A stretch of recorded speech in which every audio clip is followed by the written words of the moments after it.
Amigos, ¿cómo están? Un gusto saludarles. El día de hoy tenemos un video nuevo que se llama Interpolación de Newton por el método de las diferencias divididas. En este video vamos a ver cómo es el procedimiento a mano y vamos a ver también el código en Visual Basic de cómo se hace de forma automatizada. Entonces la interpolación de Newton sirve para interpolar un valor de x dentro de un conjunto de datos.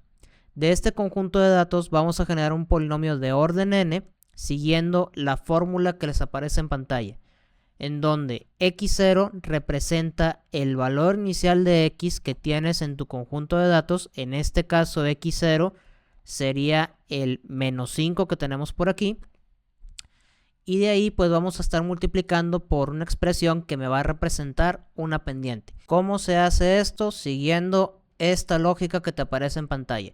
Entonces fíjate, aquí la interpolación de Newton lo que te dice es que primero hay que calcular la pendiente de todos los puntos de x0 hasta xn. Eso es lo que aquí te dice que es la primera diferencia. Luego, con la primera diferencia, que al final de cuentas es la pendiente de cada par de puntos, se va a calcular una segunda diferencia que sería, llamémosle, una nueva pendiente utilizando las dos pendientes que calculaste anteriores entre los extremos. Por ejemplo, aquí en este primer cálculo dice que es f de x2 con x1 menos f de x1 con x0 dividido entre x2 menos x0. Bueno, está tomando los extremos porque en la primera diferencia tienes x0 y tienes x2 como el extremo. Y para la tercera diferencia, bueno, pues es igual, sería calcular una nueva pendiente utilizando los valores de la segunda diferencia y tomando los extremos, que en este caso sería x3 y x0.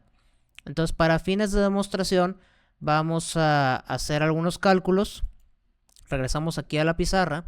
Y aquí en la pizarra vamos a hacer el cálculo de lo que es la primera diferencia. Entonces aquí vamos a considerar el cálculo hasta, tres pendientes. Entonces aquí para el cálculo de f que considera a x1 con x0, lo que tenemos que hacer es la evaluación de f de x1 menos f de x0. Todo esto va a estar dividido entre x1 menos x0. Reemplazando valores, ¿quién es f de x1? Bueno, eso es la y1, en este caso es 10. ¿Quién es f de x0? Bueno, eso sería y0, ese es el valor 2 que tienes por aquí. Entonces restamos 10 menos 2. En la parte del denominador, x1, ¿quién es? Es menos 3. Menos el x0 que vale menos 5. Aquí lo tenemos. Entonces, ¿qué nos queda haciendo las operaciones? Nos queda 8 dividido entre, bueno, aquí menos por menos es más, entonces tendremos que es 5 menos 3. 5 menos 3 es igual a 2, entonces tenemos un 8 entre 2, que eso nos va a dar igual a 4. Ok, ese es el primer cálculo. Segundo cálculo, tenemos que poner aquí lo que es x2 con x1. De manera similar, bueno, pues esto es el valor que le va a corresponder a la y2, que va a restar a lo que es la y1 y va a estar dividido entre x2 menos x1. Reemplazando valores, esto es 10. Bueno, más bien es 2 menos 10. Esto está dividido entre 2 menos 3. Haciendo operaciones, esto les da menos 8 y abajo les da 5. Y en decimal esto les debe dar menos 1.6. Y vamos a hacer uno más. Esto sería considerando x3 y x2. Igual. Sería tomar el valor de la y3. A ese valor le vamos a restar el de la y2. Va a estar dividido entre x3 menos x2. Y reemplazando los valores, tendríamos que esto es la y3 que vale 0. La y2 que vale 2. x3 que vale 3 y x2 que vale 2. Entonces tenemos menos 2 entre 1 y esto nos da menos 2. Ok, con esto son suficientes para ejemplificar el caso. Ahora vamos a calcular lo que es la segunda diferencia. Esa segunda diferencia, como mencionaba anteriormente, tienen que considerar los valores que ya calcularon aquí y los extremos en cada caso. Entonces aquí vamos a mover la pantalla un poco. Esto vamos a borrarlo. Y para la segunda diferencia, bueno, sería lo que es f de ¿quién? de x2 con x1 con x0. Entonces, reemplazando la fórmula sería la f de x2 con x1. Y esto vamos a restarle lo que es la x1 con x0. Y esto también, bueno, vamos a acomodar un poco la pantalla para que se vea mejor. Ahora, ¿esto entre qué va a estar dividido? Recuerden lo que les dije, son los extremos. Entonces tiene que ser x2 menos x0. Igual vamos a acomodar un poco, aquí está. Entonces, ¿qué valores son los que tenemos que poner aquí? En este caso tiene que ser menos 1.6 menos 4, que son los que calculamos aquí. ¿Y cuáles son los extremos? Bueno, tienen que ver en su conjunto de datos quién es x2 y quién es x0. x2 dijimos que valía 2 y x0 valía menos 5. Entonces vámonos aquí y le ponemos lo que es el 2 menos 5. Haciendo operaciones, este valor les tiene que dar menos 0.8. Vamos a ponerlo menos 0.8 aquí. Perfecto. Ahora, ¿cuál es el otro valor que tendríamos que calcular? Bueno, tenemos que calcular el de x3, x2, x1. ¿Esto qué va a ser? Bueno, pues esto va a ser el valor de x3 con x2 menos el valor de x2 con x1. Entre x3 que vale 3 y x1 que vale menos 3. Entonces sería menos 3. Haciendo operaciones, este valor les tiene que dar menos 0.0667. Bueno, continúa periódico, pero redondeamos aquí. Ahora, estos valores, como les mencionaba anteriormente, tienen que continuar. No se vale que nada más se quede aquí en x3, x2. No. Tiene que continuar hasta que llegue a f de x subíndice n con x subíndice n-1. O sea que tiene que llegar aquí donde es el 10,10 y el 8,3. Igual acá. Estos valores tienen que considerar. Bueno, tienen que considerar aquí todos los que van a calcular en las pendientes. Entonces esto sería que llegue a xn, xn-1, xn-2. Igual en cada diferencia, dependiendo de cuántos números tengan aquí, si ustedes llegan a calcular una tercera diferencia, bueno, pues entonces hay que considerar todos los valores que se tienen que calcular en base al conjunto de datos. Estos son los valores que se obtendrían si ustedes continúan con todas las operaciones. Si continuamos con el resto de las pendientes, bueno, pues vamos a encontrar aquí este 1, este 0, este 3.5. Para la segunda diferencia tenemos que encontrar estos otros 3. Para la tercera diferencia, cuarta, quinta y sexta, bueno, pues el cálculo es muy similar. Perfecto. Entonces, una vez obtenido estos valores, pues realmente la pregunta es, ¿cuáles son los que realmente me van a servir para aplicarlo en la fórmula del polinomio? Los que realmente les van a servir son estos de aquí. La primera fila que estoy pintando de color amarillo es lo que les va a servir para que vayan a la fórmula y reemplacen donde tengan los valores de f de x1 con x0, f de x2 con x1 con x0, y así continuamos con esta lógica, ¿verdad? Vamos a crear ese polinomio. Entonces empezamos con el orden 0. ¿Esto qué me dice? Bueno, el orden 0 va a ser que ese polinomio va a ser igual a f de x0. ¿Y eso qué significa? Que va a ser el primer valor que yo tengo en la y del conjunto de datos. O sea que aquí esto sería igual a 2. Pero realmente esto no me sirve de mucho porque no estamos involucrando el valor de 2.5 que queremos interpolar. Entonces vamos a intentar con un orden 1. Ese orden 1, ¿cómo se calcula? Bueno, sería el f de x0 que dice aquí que ya trabajamos anteriormente, pero que le vamos a agregar la diferencia de x menos x0 que multiplica a f de x1 con x0. Entonces reemplacemos valores. F de x0, ¿quién es? Es el primer valor, el 2. Más x, ¿quién es x? 2.5, el que queremos interpolar. X0, ¿quién es? Es el menos 5 que tenemos aquí. Entonces le ponemos menos menos 5.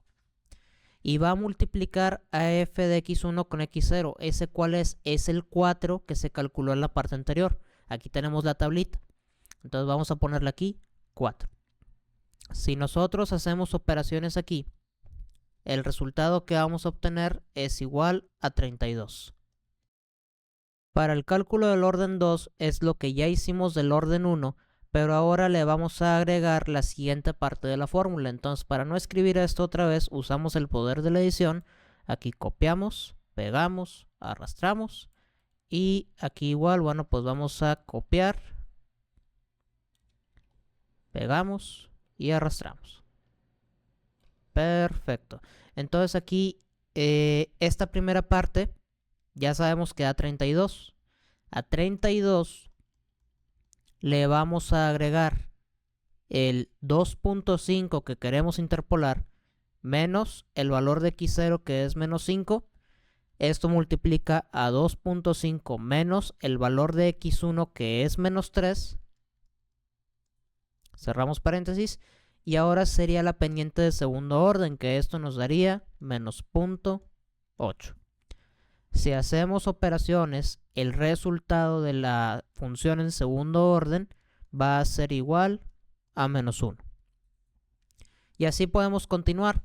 Entonces, para un orden 3 sería este menos 1 que calculamos y agregamos lo que es el término para la interpolación de tercer orden, que implicaría hacer 3 factores con esta multiplicación del 0.09167.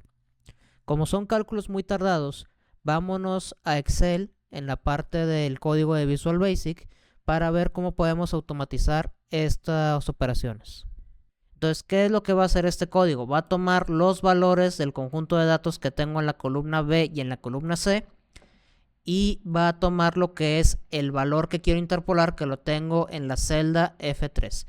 En lo que es la columna E y la columna F, aquí me va a estar entregando todos los órdenes. Entonces aquí va a terminar hasta el orden 6 y me va a decir cuál es el valor interpolado que tengo para cada orden, para que vean cómo funciona la diferencia de considerar más números dentro de su interpolación. Entonces aquí vamos a revisar el código. Y este código se compone, bueno, básicamente de 3 partes. La primera es todo lo que es declarar las variables. La segunda es básicamente todo el proceso que hacemos para hacer el cálculo de las interpolaciones. Y la tercera es todo lo que es entregar los resultados, imprimirlos y hacer limpieza por si de repente cambia algún valor de la columna B o la columna C. Esta primera parte de declarar las variables es muy sencillo, pues estamos declarando lo que es n como el orden del polinomio y lo que es un contador. Todo lo que es estos vectores que pues va a ser para estar almacenando los valores que me va a estar generando en todas las iteraciones. Y estos valores que son del order f de xterm y el y_int2, básicamente los quiero para hacer las interpolaciones. Entonces estos son para almacenar y estos son para interpolar. Aquí la pregunta es, bueno, ¿cuántos datos experimentales tienes? Para que esto sea un rango dinámico, yo lo que hago es que le digo, mira, selecciona esta página que es de interpolación de Newton y de aquí de la hoja 1 te vas a ir a lo que es la celda B5. ¿Cuál es la celda B5? Es el primer valor de la X que tengo aquí, o sea, la X0. Entonces, a partir de ese valor, yo lo que le digo es, oye, ¿sabes qué? Quiero que me digas cuál es la fila y de ahí, pues vas a irte hacia abajo hasta el último valor. O sea, lo que estamos haciendo en esta parte del código es esto. Va a seleccionar de esto hasta el último. ¿Okay? Ahora, esta n es el valor de la última fila del último dato menos el de la fila inicial. Esto me va a decir el orden. ¿Okay? Al menos esta nueva n que estamos calculando. Ahora, para seleccionar los datos y almacenarlos, nuevamente pues le digo, oye, vete a la celda B5. Ahí es en donde yo tengo el primer valor de X. Y con un ciclo for y lo que es la función de ActiveCellValue, yo lo que hago es, toma el valor de la celda y luego muévete a la derecha, selecciónalo y guárdalo. O sea, es guardar la X, moverte a la derecha, guarda la Y. Y luego muévete a la izquierda y hacia abajo, que es lo que hago con esta otra función, y vuelve a repetir el ciclo. Entonces baja, guarda X, se mueve, guarda Y. Siguiente. Esto es para seleccionar el valor de interpolación y vamos a guardarlo como XY. Ahora, para la interpolación, esta parte del ciclo for lo que hace es que va a almacenar los valores de Y para hacer el cálculo de las diferencias finitas. Y la siguiente parte es que vamos a calcular lo que es la pendiente para diferencias finitas en cada par de puntos. Entonces, esta parte del ciclo for se va a estar actualizando con cada orden del polinomio de interpolación. Entonces, al principio solamente va a tomar un valor y luego en la siguiente vuelta va a tomar el orden 1 y en la siguiente va a tomar el orden 2, etc. ¿Okay? Entonces, esto es más que nada para hacer el cálculo de las pendientes que vimos anteriormente en la pizarra. Posteriormente, esta siguiente parte es para hacer lo que es el polinomio de diferencias finitas, toda la fórmula general, si es que la podemos llamar. Y aquí le decimos, mira, vamos a iniciar las variables del xterm, que lo ponemos como 1, y pues vamos a iniciar lo que es esta variable de yint, para que vaya tomando los valores que estamos almacenando de la y para diferencias finitas. Entonces, mediante un ciclo for, aquí lo que estoy haciendo es, calcúlate los factores de x menos xn, y luego vamos a poner lo que es la suma, o sea, del f de x0 más todos los valores que pues se vayan calculando, o sea, todos los factores de la resta de la x por las pendientes. Pero la cosa resulta es que, o pasa y resulta que Excel no te va a almacenar directamente esa suma, tú le tienes que indicar, almacena el valor anterior. Por eso tenemos esta fila de aquí, que es yint order igual a yint 2. Esto va a almacenar el valor de esta suma para que en la siguiente vuelta le vaya sumando el nuevo cálculo de los factores que multiplique a la nueva y se lo vaya agregando al valor anterior. Lo que sigue, bueno, pues es la impresión. Esto solamente para hacer una limpieza de datos del rango de Excel. Aquí para que si hay valores, pues los borre. Selecciona la celda E5 y a partir de ahí, pues vamos a estar imprimiendo los valores utilizando el value y el active offset. Entonces aquí va a estar seleccionando lo que es cada valor de la celda. Se va a desplazar, lo va a imprimir y va a hacer algo muy similar a lo que vimos arriba, que es se posiciona en una celda, se mueve, imprime el valor y así hasta que termine hasta el orden 6, que es el que tenemos en este caso. Y finalmente esta última parte es solamente para que en dado caso de que haya algún cambio en lo que es la columna B o la C, pues bueno, se borren los contenidos y no haya temas ahí de errores de que un número no era o falta dato, etc. Entonces, así es como funciona la lógica de este código. Si nosotros hacemos clic en este botón, ahí tenemos los valores que estamos buscando. Entonces aquí, estos son los valores que obtuvimos en la pizarra. Este punto 89, otro punto 89 y finalmente el valor interpolado es de .7431. Este valor es el más preciso que podemos obtener considerando este conjunto de datos. ¿Okay? Y bueno, pues hasta aquí sería el video del día de hoy. Si te gustó esta clase de métodos numéricos, bueno, pues no olvides suscribirte a este canal. Subo videos de vez en cuando. Y pues nada más. Nos vemos en un siguiente video.